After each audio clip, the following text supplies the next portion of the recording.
she had to come overground, and this whole thing of being held this after the raid was conducted in several places and all that, and she knew, she got wind of the whole raid. The UP police claims that she was drugged and she wanted to be found. So, what is your inference as to what her behavior was? See, actually, it is a plan gone wrong, actually, Hmm. because the plan was she would have come up with a story probably a month or a fortnight or a month or two, or we don't know when, but they were planning to. She was planning to resurface after Hmm. some time, saying being robbed, being kidnapped, being confined, and all that. But that didn't happen. It happened too soon. The case was cracked too soon, Hmm. and so she had to come overground. And this whole thing of being held just after the raid was conducted in several places and all that, and she knew, she got wind of the whole raid from some person that her lover had been arrested and all that. Hmm. So she had to use the same card, like, she had to use the same card Hmm. that, Hmm. okay, I was kidnapped and all that. But actually, it was supposed to be much later on. Hmm. Hmm. So Her family it was a has little been bit. saying that she has been wrongly framed and they are now asking for a CBI inquiry. No, we will never do that to an innocent person and all that. We've been there with a lot of substantial evidence and all that. And she herself has actually admitted Hmm. to the whole scheme of things. Can you please share the rough timeline as to what happened when this couple arrived in Meghalaya and what actually led to the case being cracked open?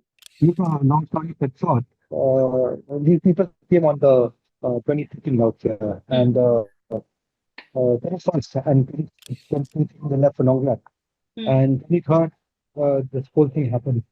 So from 23rd, they went missing, and when they went missing, search started. Hmm. So people thought that they were probably lost, like most people, most trekkers get lost and all that.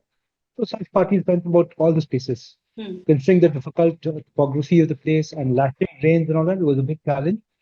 We thought probably they were stuck somewhere or probably some accident had taken place. For many days, we had that in mind because the place has never had a history of violence Hmm. whereby tourists would be touched. Hmm. There instances of thing, but of small petty cases. Hmm. But the place is very tourist friendly. Nobody thought Hmm. it would turn out to be a murder case. Hmm.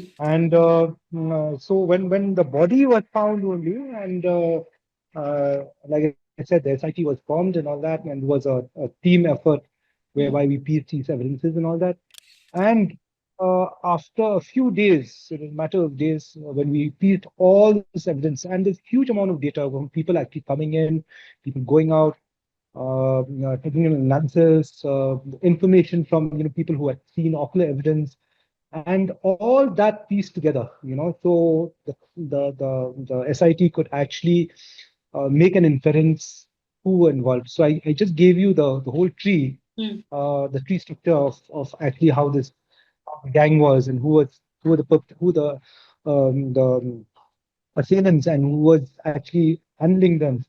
And Sonam was in cahoots with the person who was handling. So yes, we could logically then come to the inference that yes, Sonam was involved. And we had substantial evidence before proceeding Indore and UP that her involvement is very, very much there. Hmm. And that's how, with the help of Madhya Pradesh police and UP police, we were able to actually nab the people. And once we nabbed the people, and well, they had packed up. Yeah.